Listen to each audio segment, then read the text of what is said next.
திமுகவினர் மீது தொடர்ந்து கைது பண்ணுறது, வழக்கு போடுறது, உச்சநீதிமன்றம் இருக்க போது இந்த வேலையெல்லாம் செய்கிறாரு. இது தமிழ்நாட்டினுடைய மான பிரச்சனை இல்லையா? அவரை நம்ம முதல்வராக ஏற்றுக்கிட்டோம், நமக்கு விருப்பம் இருக்குது, இல்லை அதெல்லாம் வேற இல்லை, நம்ம தலையில் வந்து விழுந்தாச்சு, அவரை தான் முதலமைச்சர் நமக்கும். அப்படி இருக்கும்போது நீங்கள் ஏன் வந்து அவரை போய் தனியாக சந்திக்கிறதுக்கு ஏன் இருக்கீங்க? மேயர் பிரியா அவர்களை எவ்வளோ அசிங்கமாக இன்னொரு சட்டமன்ற உறுப்பினரோட அவர் வயது கடந்து எவ்வளோ கீழ்த்தரமாக இறங்கி பேச முடியுமோ அவ்வளோ பேசினாங்க. என்ன நீங்கள் நடவடிக்கை எடுத்தீங்க? அவ்வளோ ஏன் இப்போ நம்ம பேசுகிறோம்ல, இந்த வீடியோ வந்துச்சுன்னா இந்த கமெண்ட்டில் எவ்வளோ பேர் என்ன திட்டி வச்சுருக்க போகிறாங்க பாருங்கள். அப்போ நாங்களாம் பெண்கள் கிடையாதா? சமுதாயத்துக்காக உழைக்கக்கூடிய எந்தவித எதிர்பார்ப்புமே இல்லாத செயல்படக்கூடிய நாங்களாம் பெண்கள் கிடையாதா? நீங்கள் டிகே சிவகுமார் என்ன சொன்னார், அந்த கர்நாடகா முதலமைச்சர், இவரெல்லாம் வந்து மெச்சூரிட்டி பாலிட்டிஷியன் கிடையாது, ஸ்டாலின் போதுன்றவரில் இவர் கிடையாது, இவருக்கு ஒன்றுமே தெரியாதுன்னு சொல்லி அசிங்கப்படுத்தினார். விஜய் அசிங்கப்படுத்தினாரா? ஆமாம், ஏற்கனவே அந்த வீடியோஸ்லாம் வந்துச்சு.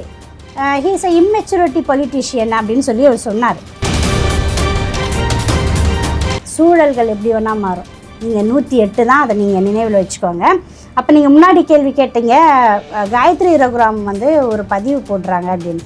அப்போது தன்னுடைய கருத்தை வெளிப்படுத்தினா உடனே அவங்க திமுகவை சேர்ந்தவங்களா? அப்போ யாருக்கும் கருத்து சுதந்திரம் கிடையாதா? உதயநிதி அவர்கள் த்ரிஷாவை பற்றி பேசலை, அதுதான் உண்மையே. ஒருத்தர் இருக்கார் பாருங்க, ஆதவ் அர்ஜுனான்னு சொல்லி, எல்லாரும் சொல்கிறாங்களே முதல் போட்ட முதல்வர் அவர் தான் சொல்லிட்டு, அவர் தான் நிழல் முதல்வர்னு சொல்கிறாங்க எல்லாருமே. இப்போ நடக்கிறத பார்த்தா அப்படி தான் தெரியுது. அவர் என்ன சொல்கிறாரு, உதயநிதியினுடைய பிறப்பிலே சந்தேகம் இருக்குதுன்னு சொல்கிறார். இதெல்லாம் வந்து நியாயமாக இப்படி பேசுறது? திருப்பி வந்து பேச தெரியாத திமுக சேர்ந்தவங்களுக்குலாம். வணக்கம். இன்றைய நமது சிறப்பு விருந்தினர் திராவிட கழகத்தின் மாநில செயலாளர் மற்றும் வழக்கறிஞர் தோழர் மணியம்மை அவர்கள். வணக்கம் தோழர். வணக்கம். எப்படி தோழர் இருக்கீங்க? நல்லா இருக்கும். பெண்களை மையப்படுத்தி தமிழக அரசியல் களத்தில் பலரும் பலவிதமான வகையில் சர்ச்சைக்குரிய வகையில் பேசிக்கிட்டு இருக்காங்க. ஒரு பெண்ணியல் ஆர்வலராக, ஒரு பெண்ணியவாதியாக இது எப்படி பார்க்குறீங்க? நேயர்களுக்கு அன்பான வணக்கம். தமிழ்நாடு வந்து பெண்களுக்கு எதிரான நிறைய சமூக ஒடுக்குமுறை, அடக்குமுறை இந்தியாவிலையும் தமிழ்நாட்டிலையும் அதிகமாக இருந்தது. அதையெல்லாம் மாற்றி ஆண்கள் போல பெண்களுக்கு எல்லா விதத்திலும் உரிமைகள் வழங்க வேண்டும். கல்வி, வேலைவாய்ப்பு, சமூக ரீதியாக எல்லா விஷயத்திலும் பெண்கள் வரணும்னு சொல்லி போராடி தந்தை பெரியார் இன்றைக்கு பெண்களுக்கு நிறைய அந்த உரிமைகளை பெற்று தந்திருக்கிறாங்க. நிறைய பெண்களுக்கே தெரியல நம்ம இவ்வளோ சுதந்திரமாக இருக்கணும், நம்ம படித்தோம் வந்தோம் அப்படின்றது இல்லை. இதுக்காக ஒரு இயக்கம், ஒரு தலைவர், பெரிய போராட்ட களங்கள்லாம் இருந்து தான் நம்ம முன்னேறி வந்திருக்கோம். ஆனால் இன்றைக்கு நடக்கக்கூடிய அரசியல் சூழல்னு பார்த்தா பெண்களை திட்டுறாங்க அப்படின்றத விட அந்த பெண்களுக்கு பின்னாடி இருக்கக்கூடிய ஆண்கள் என்ற அரசியலை தான் நம்ம பார்க்கணும். இப்போ தனிப்பட்ட முறையில் பெண்களை யாரும் இங்கே திட்ட வேண்டிய அவசியம் வந்திருக்காது. இப்போது பெண்கள் அரசியலுக்கு வர்றாங்கன்னா அவங்க கையில் எடுக்கக்கூடிய அந்த வழிமுறைகள், செயல்பாடுகளை பொறுத்து தான் அந்த வாக்குவாதம் அப்படின்றதே வருது. நீங்கள் பாருங்கள், இந்த பெண்கள் எல்லாம் சமூக களத்தில் எவ்வளோ பேர் போராடுறாங்க, எத்தனை இயக்கங்கள், எத்தனை அமைப்புகள் வந்து பெண்களுடைய உரிமை, சமூக நீதி, சமத்துவம் இது சார்ந்தெல்லாம் போராடுறாங்க. அந்த மாதிரி பெண்கள் எல்லாம் பெரிய அளவுக்கு இந்த சமூகம் வந்து எஸ்டாப்ளிஷ் ஆகுதான்னு கேட்டால் இல்லை. ஆனால் பெரிய இந்த மாதிரி அரசியல் துவத்திலேருந்து வந்தவங்க, சினிமா துறையிலேருந்து வர்றவங்க, அவங்களுக்கு தான் ஒரு பெரிய அங்கீகாரத்தை கொடுக்குறாங்க. ஆனால் பாருங்கள், அதில் அவங்க சமுதாயம் சார்ந்து ஏதாச்சும் பேசுகிறாங்களான்னா அது ரொம்ப ரொம்ப குறைவு தான். அல்லது பெண்கள் உரிமை சார்ந்து பேசுகிறாங்கன்னா அதுவும் ரொம்ப ரொம்ப குறைவு தான். அப்போ அவர்கள் சார்ந்த ஆணாதிக்க அரசியலை அவங்க பேசுகிறாங்க, அதற்கு எதிர்வினை வருது. அப்போ ஒட்டுமொத்தமாக தனிப்பட்ட பெண்ணாக இதை பார்க்காம அவங்க சார்ந்து இருக்கக்கூடிய ஆணாதிக்க அரசியலை நான் பார்க்குறேன். இப்போ கொஞ்சம் உடச்சி கொஞ்சம் ஓப்பனாக பேசணும் அப்படின்னா, இப்போ உதயநிதி பேசுனது பெரிய அளவில் சர்ச்சையாக இருந்துச்சு. உதயநிதி நடிகை த்ரிஷா அப்படி பேசிட்டார் அப்படிங்கிற மாதிரி எல்லாம் கைது பண்ணி வழக்கெல்லாம் போட்டாங்க. அப்போ உதயநிதியை வந்து டார்கெட் பண்ணது நடிகை த்ரிஷாவை இல்லை, த்ரிஷா பேரையும் சொல்லலை, விஜய் பேரையும் சொல்லலை. ஆனால் உதயநிதி விஜய் அட்டாக் பண்ண நினச்சி தொண்டர்கள் த்ரிஷான்னு கத்தவும் அப்படி கோர்வையாக அமைஞ்சு போச்சு. அப்படி எடுத்துக்கணுமா? ஒன்று. இன்னொன்று வந்து இதுக்கு முன்னாடி பேரை குறிப்பிட்டு பேசின அண்ணாமலையாக இருக்கட்டும், நயனா நாகேந்திரனாக இருக்கட்டும், இவங்களெல்லாம் கைது பண்ணாமல் பேரே குறிப்பிடாத உதயநிதி ஏன் கைது பண்ணீங்க அப்படிங்கிற கேள்விகள் வந்தது. மூணாவது வந்து நடிகை காயத்ரி ரகுராம் வந்து தன்னுடைய எக்ஸல பதிவில் கைது பண்ணுற அளவுக்கு இது அவ்வளோ பெரிய குற்றம் இல்லை, கைது பண்ணுற இதை வந்து கொஞ்சம் தவிர்த்துருக்கலாங்கிற மாதிரி பேசினாங்க. அதற்கு உதயநிதி எந்த அளவுக்கு தப்பாக பேசிட்டாருன்னு கொதிச்சாங்களோ அதை விட 100 மடங்கு நடிகை காயத்ரி ரகுராம அப்படின்னா உனக்கு அது அதிகமாக வருமா அப்படிங்கிற மாதிரிலாம் ரொம்ப கொச்சையாக பதில் கமெண்ட் ஒருத்தர் போட்டிருக்காரு. அவர் விஜயோட ஃபோட்டோ வச்சுருக்காரு, விஜயோட கோஷூட் ஃபோட்டோ போட்டு விஜயோட கட்சி கொடியெல்லாம் போட்டு இது பண்ணியிருக்காரு. முதல்ல உடனே தண்டா பிடிச்சி ஜெயிலில் போடணும் அப்படின்னு அவங்க பதில் பண்ணுறாங்க. ஆனால் சாட்டை துரைமுருகனாக இருக்கட்டும், மாரிதாஸாக இருக்கட்டும், உதயநிதி நீங்கள் கைது பண்ணிங்கன்னா 90% தாவேக்கா தொண்டர்களை கைது பண்ணி நீங்கள் உள்ளே தூக்கி போடணும். அப்படி அவ்வளோ ஆபாசமாக அவங்க பேசிக்கிட்டு இருக்காங்க. அதெல்லாம் விஜய் தடுக்கலையா அப்படின்னு பேசுனாங்க. அது மட்டும் இல்லை, முதலமைச்சரே இப்படிலாம் பேசுகிறாரு, நான் என்ன கவர்ச்சி காட்டனா என்ன அப்படின்னு ஒரு சக நடிகை பேரை சொல்ல வந்தாரா, இல்லை நடிகைகளை சொல்ல வந்தாரா, டேஷ் போட்டு பேசுகிறாரு. இப்படிலாம் பேசும்பொழுது ஒரு முதலமைச்சரே இப்படி தான் பேசுகிறாருங்கிறப்ப ஒட்டுமொத்த அரசியலே இப்படி தான் இருக்காங்கிற பல்வேறு விதமான கேள்விகள் இருக்குல்ல. ஒருவேளை இதுதான் இன்னைக்கான அரசியலே பெண்களை இழிவாக பேசுறது தானா? ஒரு கெட்ட வார்த்தை சொல்லணும்னா கூட பெண்களை மையப்படுத்தி தான் சொல்லணுமா? ஒரு உதாரணம் சொல்லணும், ஒரு ஆண் அரசியல்வாதியை கிண்டல் பண்ணணும், கலாய்க்கணும்னா கூட ஒரு பெண்ணை இழிவுபடுத்தி தான் அவங்கள கலாய்க்கணுமாங்கிற இடத்துல நம்ம நிற்கிறோம்ல. இது எவ்வளோ பெரிய ஆபத்து? நிறைய கேள்வி கேட்டிருக்கீங்க, அதுக்கான பொறுமையாக நான் பதில் சொல்கிறேன். முதல்ல மாண்புமிகு எதிர்க்கட்சி தலைவர் அவர்கள் எதற்காக அந்த போராட்டம் நடத்தினார்? கர்நாடக அரசு தமிழ்நாட்டுக்கு தண்ணீர் கொடுக்க மாட்டேன், மேகதாது அணையை கட்டியே தீருவேன்னு அவ்வளவு திமிராக பேசுகிறாங்க. அப்போது இங்கே தமிழ்நாட்டில் ஒரு முதலமைச்சர்னு ஒருத்தர் இருக்கார்ல, அவர் வாய் திறந்து பேசினாரா இதை பற்றி? திமுகவினர் மீது தொடர்ந்து கைது பண்ணுறது, வழக்கு போடுறது, உச்சநீதிமன்றம் வரைக்கும் போது இந்த வேலையெல்லாம் செய்கிறாரு. இது தமிழ்நாட்டினுடைய மான பிரச்சனை இல்லையா? அவரை நம்ம முதல்வராக ஏற்றுக்கிட்டோம், நமக்கு விருப்பம் இருக்குது, இல்லை அதெல்லாம் வேறு இல்லை, நம்ம தலையில் விழுந்தாச்சு, அவரை தான் முதலமைச்சர் நமக்கும். அப்படி இருக்கும்போது நீங்கள் ஏன் அவரை போய் தனியாக சந்திக்கிறதுக்கு ஏன் இருக்கீங்க? ரைட்டராயெல்லாம் நின்று போராட வேண்டிய இடத்துல நீங்கள் போராடி இருக்கணும். ஆனால் அதை நீங்கள் செய்யலை. அவர் ஒரு போராட்டத்தை மாண்புமிகு ஏற்கனவே முதலமைச்சராக இருந்த ஒரு மூத்த அரசியல் தலைவர் MKS நம்முடைய ஸ்டாலின் ஐயா அவர்கள் சொன்னதனுடைய விளைவாக அந்த ஆர்ப்பாட்டம் நடத்துகிறாங்க, விவசாயிகளாக கலந்துக்கிறாங்க. அப்போது நம்ம எதை பற்றி பேசியிருந்திருக்கணும்? இது ஏன் டைவர்ட் பண்ணுறாங்க? இன்னொன்று, அவர் எந்த இடத்துலையும் நடிகை த்ரிஷா அவர்களை பற்றி குறிப்பிட்டு அவர் பேசலை, பேச வேண்டிய அவசியம் இல்லை. இன்னும் சொல்லப்போனால் பேச வேண்டிய மேடை கூட அது கிடையாது. அங்கே நம்ம உரிமைக்காக பேச வேண்டிய இடத்துல இவங்களை பற்றி பேச வேண்டியது இல்லை. இன்னொன்று, த்ரிஷா அவர்களுக்கே இது தெரியும். அங்கே தொண்டர்கள் கத்துறாங்க, நீங்கள் ஏன் அந்த இடத்துல குறிப்பிட்ட அந்த நடிகையினுடைய பேர் மட்டும் வருதுன்னு நீங்கள் பார்க்கணும். அது முதலமைச்சர் பொறுப்பில் இருக்கிறவரோட தொடர்புடையவங்களாக இருக்கிறாங்க. இன்றைக்கு செங்கல்பட்டு நீதிமன்றத்தில் வழக்கு வந்திருக்கு. ஜோசப் விஜய் அவர்களுடைய மனைவி அவர் மீது வழக்கு தொடுத்திருக்காங்க, ஜீவனாம்சம் கேட்டு விவாகரத்து கோரி. அதுலேயே அவங்களுடைய அஃபிடவிட்டில் அதை தான் பெட்டிஷனில் சொல்கிறாங்க. இவர் இன்னொரு நடிகையோடு இருக்கார். அவங்க சமூக வலைத்தளங்களில் புகைப்படங்களில் பகிர்றாங்க, என்னுடைய கணவருடைய புகைப்படங்கள் நெருக்கமாக இருக்கிறது, இது எனக்கு ரொம்ப மன வருத்தத்தை கொடுக்குது, எனக்கும் என் குழந்தைகளுக்கும்ன்ற அவங்களுடைய நியாயமான விஷயங்களை சொல்லி இன்றைக்கி வழக்கு நிலுவையில் இருக்குது. அப்போ தொடர்ந்து இவர்களும் முதலமைச்சரும் அவங்களுடைய அந்த பேர் அடிபட்டுக்கிட்டே இருக்கிற சமயத்தில் நீங்கள் என்ன பண்ணுவீங்க? எதிர்க்கட்சி பேசி தானே ஆகணும், பேசாமல் இருக்க முடியுமா? நீங்கள் சமூகத்தில் பேசக்கூடிய ஒரு பொறுப்புள்ள ஒரு பெண்ணை கூட எவ்வளோ மோசமாக தரம் தாழ்ந்து தாக்கி பேசுகிறாங்க. சென்னை மாநகரத்தினுடைய வணக்கத்திற்குரிய மேயர் பிரியா அவர்களை எவ்வளோ அசிங்கமாக இன்னொரு சட்டமன்ற உறுப்பினரோட அவர் வயது கடந்து எவ்வளோ கீழ்த்தரமாக இறங்கி பேச முடியுமோ அவ்வளோ பேசுனாங்க. என்ன நீங்கள் நடவடிக்கை எடுத்தீங்க? அவ்வளோ ஏன் இப்போ நம்ம பேசுகிறோம்ல, இந்த வீடியோ வந்துச்சுன்னா இந்த கமெண்ட்டில் எவ்வளோ பேர் என்னை திட்டி வச்சுருக்க போகிறாங்க பாருங்கள். அப்போ நாங்களாம் பெண்கள் கிடையாதா? சமுதாயத்துக்காக உழைக்கக்கூடிய எந்தவித எதிர்பார்ப்புமே இல்லாத செயல்படக்கூடிய நாங்களாம் பெண்கள் கிடையாதா? அப்போது இவங்க என்ன நினைக்கிறாங்கன்னா, அந்த ஒரு போராட்டத்தை திசை திருப்பணும் அப்படின்னு நினச்சி பெண்களுக்கு எதிராக பேசிட்டார்னா வாட்ஸ்அப்பில் இருக்கக்கூடிய அதே போல் இன்ஸ்டாவில் இன்றைக்கி ஃபாலோ பண்ணக்கூடிய சின்ன பசங்க அதை நம்புவாங்க. ஆனால் அரசியல் தெரிந்தவர்கள் புரிந்தவர்கள் அதை யாரும் ஏற்க மாட்டாங்க. இப்போ நீங்கள் வீடியோஸ் போட்டால் கூட இப்போ நார்த் இந்தியா நிறைய இங்கிலீஷ் சேனல்ஸ்லாம் பார்த்தா அவர் எந்த இடத்துல குறிப்பிட்டு பேசியிருக்கிறாரு அப்படின்ற ஒரு விஷயம் இருக்குது. இன்னொன்று, இது ரொம்ப அசிங்கம், கேவலம் இல்லையா? ஒரு சக நடிகை அதாவது நான் இதை தவறாக கூட சொல்ல விரும்பலை, அவரோடு நிறைய படங்களில் நடித்தவங்கன்னு கூட வச்சுக்கோங்க. த்ரிஷா அவர்களும் விஜய் அவர்களும் நிறைய படம் நடிச்சிருக்காங்க. அவங்கள இப்படி பேசுகிறாங்கன்றதுனால கூட கைது பண்ணோன்னு நீங்கள் ஒரு முடிவெடுத்தால், அவர் இந்த தமிழ்நாட்டினுடைய எதிர்க்கட்சி தலைவர் சார், அவர் எவ்வளோ பெரிய ஒரு பொறுப்பில் இருக்கார்.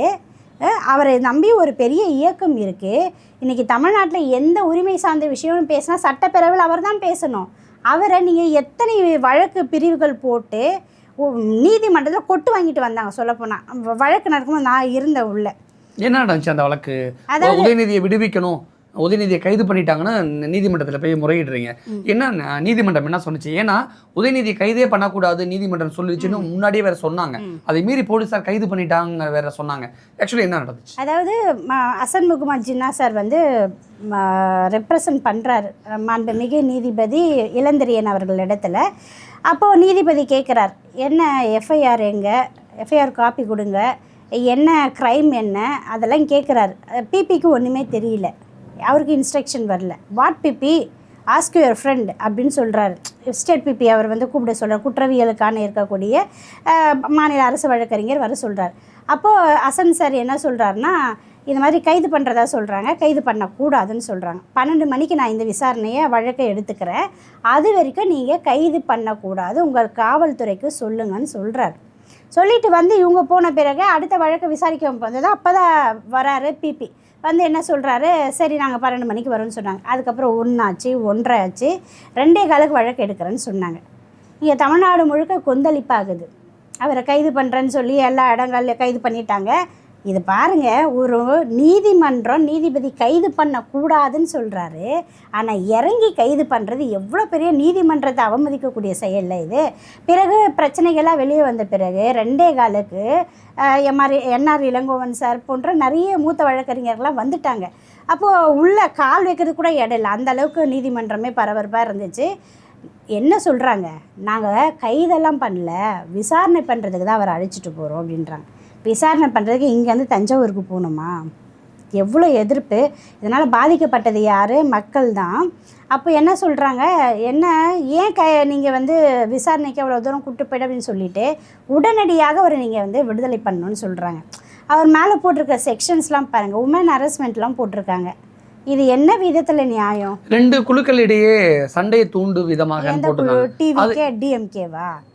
அப்போ இந்த மாதிரியான செயல் தமிழ்நாடு கர்நாடகா அப்படி பார்க்கணுமா? இல்ல, விவசாயிகளுக்கு ஆதரவா போராட்டம் நடத்திட்டாருங்கிறதுக்காக தமிழ்நாட்டு மக்களுக்கும் கர்நாடகா மக்களுக்கு இடையே போராட்டத்தை தூண்டு விதமா உதயநிதி பேசிட்டாரு, அப்படி புரிஞ்சுக்கணுமா? அது நீங்க அப்ப அவங்க எல்லாம் வந்து ஆர்ப்பாட்டம் நடத்தினாங்களே, அது இன்னும் சொல்ல போனா நீங்க டிகே சிவகுமார் என்ன சொன்னாரு, அந்த கர்நாடகா முதலமைச்சர், இவரெல்லாம் வந்து மெச்சூரிட்டி பாலிட்டிஷியன் கிடையாது, ஸ்டாலின் போதுன்றவரில் இவர் கிடையாது, இவருக்கு ஒன்றுமே தெரியாதுன்னு சொல்லி அசிங்கப்படுத்தினார். விஜய் அசிங்கப்படுத்தினாரா? ஆமாம், நிச்சயமா. ஆமாம், ஏற்கனவே அந்த வீடியோஸ்லாம் வந்துச்சு. ஹீஸ் அ இம்மெச்சூரிட்டி பொலிட்டிஷியன் அப்படின்னு சொல்லி அவர் சொன்னார். இப்போ அதை மாற்றி பேசியிருக்கிறதா ஒரு வீடியோ வந்திருக்கு, அது இன்னும் நான் பார்க்கல. அப்போது ஒரு தமிழ்நாட்டினுடைய முதலமைச்சர் இப்படி அசிங்கப்படுத்தணும், நமக்கு தானே அந்த அசிங்கம். அங்கே பாருங்கள், காங்கிரஸ் எதிர்ப்பு தெரிவிக்குது, பிஜேபி எதிர்ப்பு தெரிவிக்குது. இப்போ இந்த 2 அரசாங்கமாக தான் நமக்கு எதிரான அரசாங்கம், தமிழ்நாட்டுக்கு எதிரானவங்க.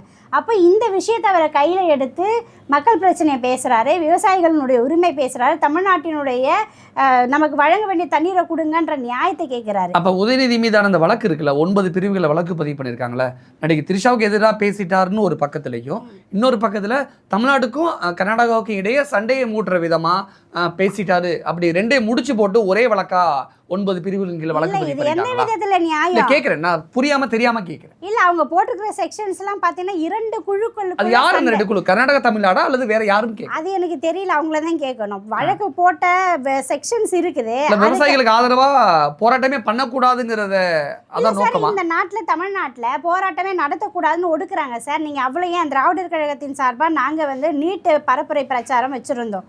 போராட்டம் கூட கிடையாது, 4 நாள் பரப்புரை பிரச்சாரம். இதை எங்களுக்கு வந்து டிஜிபி அலுவலகத்தில் முறையாக நாங்கள் கடிதம் கொடுத்தோம். திருப்பி அவங்களும் நீங்கள் எல்லா இடங்கள்லையும் எங்கே போகிறீங்களோ அங்கே இருக்கக்கூடிய காவல் நிலையங்களில் பாதுகாப்பு வேண்டி கொடுங்கன்னு சொன்னாங்க. இரவு 12 மணிக்கு வந்து கதவு தட்டுறது, 1 மணிக்கு வந்து கதவு தட்டி உங்களுக்கு நாங்கள் வந்து அனுமதி ரத்து பண்ணுறோன்னு சொல்கிறாங்க. இது எவ்வளோ என்ன காரணம் சொல்றாங்க? ஏன் அனுமதி? என்ன அனுமதி? அதே தான் கேளுங்க. என்ன காரணம்னா, நாங்கள் பரப்புரை போகிற இடத்துல வந்து பள்ளிக்கூடம் இருக்கான், கல்லூரி இருக்கான், மருத்துவமனை இருக்கான், சாலை குண்டும் குழியுமா இருக்கான். இதெல்லாம் என்ன? அப்போ நீங்கள் பிரச்சாரம் பண்ண போகும்போதெல்லாம் இதெல்லாம் இல்லையா? நீங்கள் போயிட்டு கொடுத்த ஸ்கிரிப்டை பேசிட்டு வர்றீங்களே, அங்கே போய் தமிழ்நாட்டுக்கு என்ன சொல்கிறது, தமிழ்நாட்டை தலைகுழி வைக்கிற அளவுக்கு பேசிட்டு வர்றீங்களே, நல்லா வருது அப்படின்லாம் பேசுனீங்களே, அப்போ கூட்டம் கூடலை, அப்போல்லாம் வந்து எந்த பிரச்சனையும் இல்லையா? இப்போ தமிழ்நாட்டில் பள்ளிக்கூடங்கள் இருக்காது, வேறு என்ன இருக்கும்? மருத்துவமனை இல்லாமல் வேறு என்ன இருக்கும்? இதெல்லாம் இந்த இயக்கங்களுடைய சாதனை. திராவிட மாடல் இயக்கத்தினுடைய ஆட்சியினுடைய, அது திமுகவாக இருக்கலாம், அதிமுகவினுடைய சாதனை இது தானே. ஏன் நீங்கள் இதை ஒடுக்குறீங்க? அதே போல் மாணவர்கள் எத்தனை பேர் வந்து நீட்டுக்காக ஆர்ப்பாட்டம், இந்த அமைதி வழி போராட்டம் நடத்துனவங்களாம் அடித்து இழுத்துட்டு போனீங்க. விவசாயிகள் போராட்டம் பண்ணக்கூடாது, இன்றைக்கு கூட சட்டப்பேரவைக்கு எதிர்க்க வெளியில் போராட்டம் பண்ணியிருக்காங்க, அடித்து எடுத்துகிட்டு போயிருக்காங்க. அப்போ இவங்க என்ன நினைக்கிறாங்கன்னா, ஜனநாயக உரிமையை கேட்டு மக்கள் போராடக்கூடாது, அவர்கள் மீது தடியடி நடத்துவோம். அதே போல் யார் முதலமைச்சருக்கு எதிராக பேசினாலும் அவங்கள கைது பண்ணி உள்ளே போடுவோம். முதலமைச்சருடைய நண்பர் சக சினிமா துறையை சேர்ந்த த்ரிஷான்ற வார்த்தையை பயன்படுத்துகிறவங்கள கைது பண்ணி இந்த மாதிரி 9 பிரிவில் வழக்கு போடுவோன்னு சொன்னால் தமிழ்நாடு எங்கே போயிட்டுருக்கு? இதனா உத்தரப்பிரதேசமா இல்லை பீகாரா? நீங்கள் ஆட்சியில் வந்துட்டீங்கன்றதுனால எதை வேணால் செஞ்சிடலான்னு நினைக்கிறீங்களா? சூழல்கள் எப்படி வேணால் மாறும். நீங்கள் 108 தான், அதை நீங்கள் நினைவில் வச்சுக்கோங்க. அப்போ நீங்கள் முன்னாடி கேள்வி கேட்டீங்க, காயத்ரி ரகுராம் வந்து ஒரு பதிவு போடுறாங்க அப்படின்னு. அப்போது தன்னுடைய கருத்தை வெளிப்படுத்தினா உடனே அவங்க திமுகவை சேர்ந்தவங்களா? அப்போ யாருக்கும் கருத்து சுதந்திரம் கிடையாதா? உதயநிதி அவர்கள் த்ரிஷாவை பற்றி பேசலை, அதுதான் உண்மையே. அவர் வந்து பேசினது அந்த நீங்கள் கருத்தை எப்படி எடுத்துக்கிறீங்களோ அதை எடுத்துக்கோங்க. தண்ணி வர வேண்டிய இடத்துல வரல, நான் காவேரி தண்ணின்னு சொன்னேன்னு சொல்கிறார். அது வந்து எப்படி வேணால் அந்த ஸ்டாண்டை நீங்கள் டபுள் மீனிங்கில் புரிஞ்சுக்கோங்க. அப்படி பார்த்தா நீங்கள் கூட தான் சொன்னீங்க டேஷ்ன்னு சொன்னீங்க, அந்த டேஷில் என்ன வேணால் ஃபில் பண்ணிக்கலாமா? அப்போது இங்கே வந்து எந்த பெண் நீங்கள் வந்து த்ரிஷான்ற வார்த்தையை பேசிட்டாங்கன்னு சொல்லி கைது பண்ணுறீங்களே, அப்போ காயத்ரி ரகுராமை இவ்வளோ தரம் தாழ்ந்து பேசக்கூடிய இவர்கள்லாம் நீங்கள் எப்போ கைது பண்ண போகிறீங்க? நேற்றைக்கு ஒரு அம்மா தொலைக்காட்சி செய்தியெல்லாம் நம்ம பார்த்துருப்போம். மாவட்ட செயலாளர் டிவிக்கே எனக்கு பாலியல் வன்புணர்வு கொடுத்தாரு, அவர் மீது நடவடிக்கை எடுக்கவில்லை. அப்படியே பெண்களை தொட்ட விட மாட்டேன், பெண்களுடைய குடும்பத்தை சேர்ந்தவனான என்னோடய அக்கா தங்கச்சி தம்பி அதெல்லாம் நீங்கள் டைலாக் பேசுகிறீங்களே. உங்கள் ஸ்ரீவைகுண்ட எம்எல்ஏ மீது உங்கள் கட்சியை சேர்ந்த நிர்வாகி நீண்ட காலம் உங்களுடைய ரசிகையாக இருந்து இப்போ தொண்டராக மாறியிருக்க அந்த பெண் ஒரு வழக்கு கொடுத்தாங்களே, ஏன் அவர்கள் மீது நடவடிக்கை எடுக்கலை? அப்போ இவங்களெல்லாம் நீங்கள் நடவடிக்கை எடுக்க மாட்டீங்க. இன்றைக்கி நிறைய பேர் பெண்களை ரொம்ப கொச்சப்படுத்தி பேசுகிறாங்க. உங்கள் சொந்த மனைவி சங்கீதாவையும் நம்முடைய திமுக தலைவர் அவர்கள் மீது அவர்களுடைய புகைப்படங்களாக இணைச்சி மாஃபிங் பண்ணி ரொம்ப அசிங்கமாக ஆபாசமாக போடுறாங்க, டிவிக்கேனே போடுறாங்க. உங்களோட அஃபீஷியல் டிவிக்கேவோடைய ஐடிவிங்க அவ்வளோ ஆபாசமாக எழுதுது. ஒருத்தர் இருக்கார் பாருங்க, ஆதவ் அர்ஜுனான்னு சொல்லி, எல்லாரும் சொல்கிறாங்களே முதல் போட்ட முதல்வர் அவர் தான் சொல்லிட்டு, அவர் தான் நிழல் முதல்வர்னு சொல்கிறாங்க எல்லாருமே. இப்போ நடக்கிறத பார்த்தா அப்படி தான் தெரியுது. அவர் என்ன சொல்கிறாரு? உதயநிதியினுடைய பிறப்பிலே சந்தேகம் இருக்குதுன்னு சொல்கிறார். இதெல்லாம் வந்து நியாயமா இப்படி பேசுகிறது? திருப்பி வந்து பேச தெரியாத திமுக சேர்ந்தவங்களுக்குலாம். இப்போ நீங்கள் இந்த மாதிரியெல்லாம் ரொம்ப அசிங்கமாக ஆபாசமாக பேசுவீங்க. சம்மந்தமே இல்லாத ஏதோ கூட்டத்தில் ஒரு தொண்டர் கத்துறாரு, அதை வச்சு நீங்கள் வழக்கு போட்டிங்கன்னு சொன்னீங்கன்னா நீங்கள் ரொம்ப எக்ஸ்போஸ் ஆகுறீங்க, ரொம்ப கெட்ட பேரை நீங்கள் சம்பாதிக்கிறீங்க. இப்படி கைது பண்ணிட்டா அது வந்து உதயநிதி அவர்களுக்கு எதிராக இருக்குன்னு நீங்கள் நினச்சிங்க. உண்மையிலே அவருக்கான ஒரு மைலேஜ் தான் பெருசாக கொடுத்துருக்கு. நீதிமன்றத்திலையும் கொட்டு வாங்குறீங்க, மக்கள் மன்றத்திலும் நீங்கள் கொட்டு வாங்க. நீதிமன்றம் அப்புறம் எப்படி கண்டனம் தெரிவிச்சிச்சு? அது நீதிமன்றத்தை மீறி கைது பண்ணிட்டாங்க. என்ன பண்ணிட்டாங்கன்னா பல்ட்டி அடிச்சிட்டாங்க.